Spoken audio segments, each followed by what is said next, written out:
Ladies and gentlemen, boys and girls, welcome back to 2P Press Start. I'm GiantKiller, and today we're proud to present episode 21 of our Top 5 Plays of the Week series. So let's get right into the action with number 5.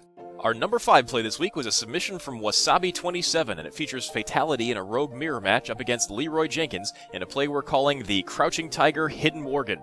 Fatality's managed to keep his Worgen alive and intact from last turn using a Conceal, and this turn he's out to show Leroy Jenkins that rogues don't need to abuse gadgets and auctioneers to win. All you need is one seriously pissed off werewolf. He starts out the play with a Sinister Strike to trigger his combo effects, then gets the werewolf nice and liquored up with a couple of sangrias, then gives this mean drunk a shove from an SI7 agent and watches the fur fly.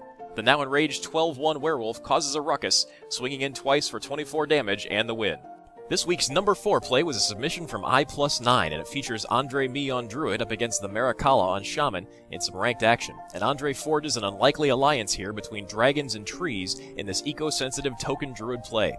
Andre starts out by dropping a late-game Onyxia to fill up the board, then with some massive mana generation from back-to-back Innervates along with a coin he'd been saving up all game, he enchants his newfound Dragon Brood with a Power of the Wild and a Soul of the Forest.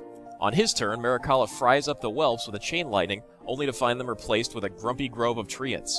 And after weathering some futile attempts at deforestation, Andre top decks another Power of the Wild on his turn to buff up Onyxia and her Woodwind trio, and they crash in together for 19 damage and the win.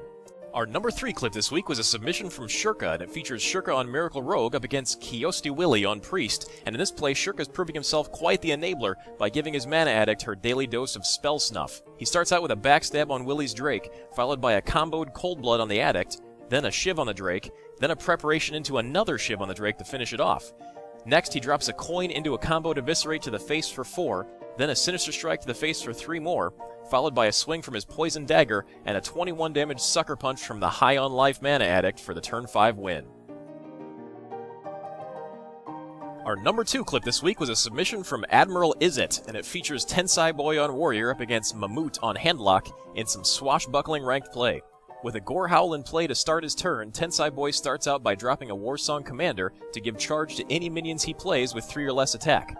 He then proceeds to upgrade his Gorehowl to an 8-attack weapon, followed by 2 Bloodsail Raiders, who each gain charge from the commander, then get buffed up to 10 attack power from the weapon. Next, he drops a South Sea deckhand just so Mammut knows who's captain now. The 2 Raiders swab Mammut's poop deck for 20 damage, followed by 2 more from the charging deckhand, and Tensai finishes off this good old-fashioned keel hauling with an 8 damage chop from Gorehowl. And this week's number 1 clip was a submission from that guy from that one show and others, and it features Sharpie in a Priest Mirror match up against Slurp.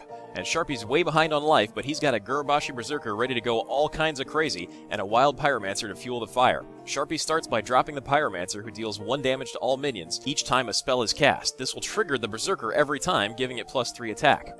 Once the pieces are in place, Sharpie starts slinging spells, starting out with a Power Word Shield on the Pyromancer, followed by a Silence on each of Slurp's 2 minions. Sharpie follows that up with a Circle of Healing to keep his minions alive and triggering, then keeps the hits coming with a Power Word Shield, a Divine Spirit, a Holy Smite, another Circle of Healing, dropping the coin, then a Thought Steal, then he adds some insult to the injury with the Thought Stolen Inner Fire. By the time Sharpie runs out of mana, his Berserker is a groin-grabbingly transcendent 38-6, and it finishes off Slurp with one Andre the Giant-style big swing for the win. And for our bonus clip this week, we bring you another installment of our Only in the Arena series, in which we feature plays that, for better or worse, can only happen in the arena. This week's Only in the Arena clip is a submission from Gary G, and it features Martin Creek on Warlock up against Babadire on Priest. And Martin Creek's about to score a turn 4 win using 3 Power Overwhelmings on an already enraged Worgen, giving him 32 damage and the out-of-nowhere early win. And now, once again, it's time to talk about the series. Thanks so much for watching episode 21 of our Top 5 Plays of the Week. If you're interested in submitting a play for future Top 5 episodes, please stop by 2ppressstart.com and hit the Submit a Play link for some quick instructions on how to get a play into the running for the next Top 5. If you enjoy our shows and want to help 2P Press Start grow, please click on that subscribe button to join the always growing and always awesome 2P Press Start family. And we'll keep bringing you more great Hearthstone content right here on 2P Press Start.